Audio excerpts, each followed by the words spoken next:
Le parcours d'un patient qui présente une douleur chronique est souvent un long parcours.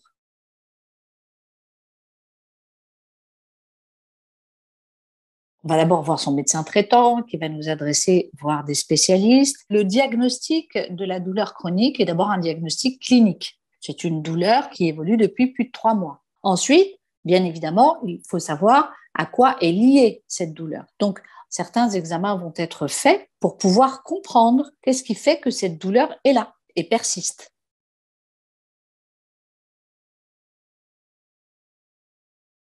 Si les choses n'évoluent pas dans le bon sens, on va adresser le patient vers un centre antidouleur où il pourra alors avoir une prise en charge que l'on qualifie de globale. On va intervenir au niveau médicamenteux si c'est nécessaire.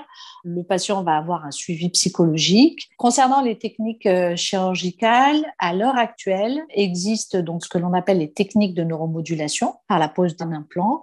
On peut également avoir des techniques un peu plus invasives au niveau de la moelle épinière, entre autres, telles que la drésotomie, qui est une opération qui est pratiquée par un neurochirurgien et qui consiste à aller léser des neurones au niveau de la moelle épinière.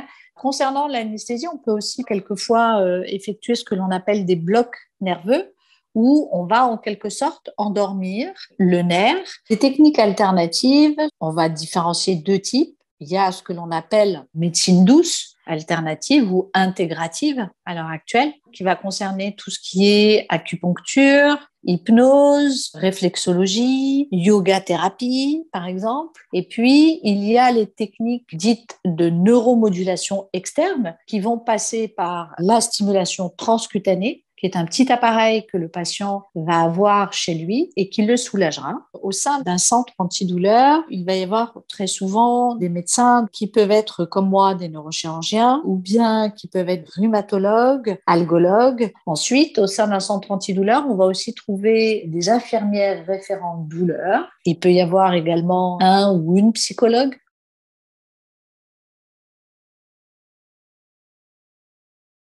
Je dirais à un patient qui présente des douleurs chroniques de ne pas se décourager, de consulter au sein d'un centre antidouleur et que diverses solutions peuvent lui être proposées. Il y a deux facteurs qui modulent le ressenti douloureux, d'une part les émotions et d'autre part l'attention que l'on va porter à cette douleur. Donc il est important de garder des activités, rien que pour cela.